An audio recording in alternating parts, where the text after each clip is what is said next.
One of the other things that you have to keep in mind is that when you start looking at the Edison data real time, you'll see something that's going to shock you. And this video you've probably seen before if you've been following Jeff O'Donnell's work. But you need to understand this, is that Scytl is receiving the election data directly from the election officials in at least 9 states, meaning there's no projection. This is raw data. And when you look at raw data in an election, would we all agree that elections are supposed to be additive processes? So each interval report, you would expect to see more votes, not deletions. More votes, not deletions. Well, look at this real-time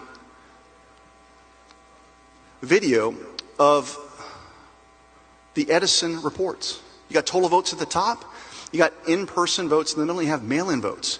And look how it pauses, and there's oscillation and deletions. This is the algorithm trying to figure out the math problem that is you. And if I let this video play to its completion, you'll find out it wasn't just Pennsylvania. We've got 3 counties in North Carolina. We got 3 counties in Georgia. And guess what? In Georgia, we know for a fact that Scytl directly contracts with the state to get that data. So you should not see any deletions. You should see no oscillation. So you have absolute manipulation, and this is all possible because of how wide open these systems are to the internet. So, projections. Sometimes they'll actually admit to you what they're showing you on TV isn't real.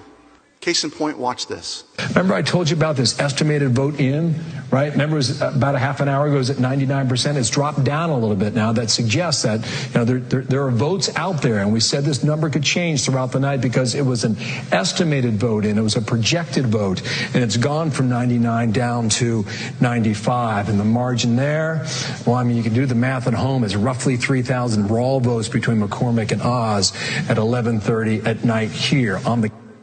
Okay, so he just told you, oh, we thought we had 99%, but guess what? The wrong candidate's winning. So let's get to 95%. He's admitting to you that what they're reporting you are not actual results that happened in Pennsylvania.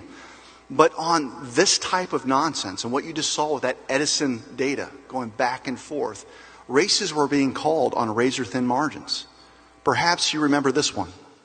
I think that's interesting, and I think that we're in the process now of getting to the point where the legal challenges or what the asks will be from the Trump campaign in some of these states. They still believe that President Trump has a path to 270, and on that call, they are still, Harris, convinced that Arizona is not done. Obviously, we dealt with that last night and early this morning on the program.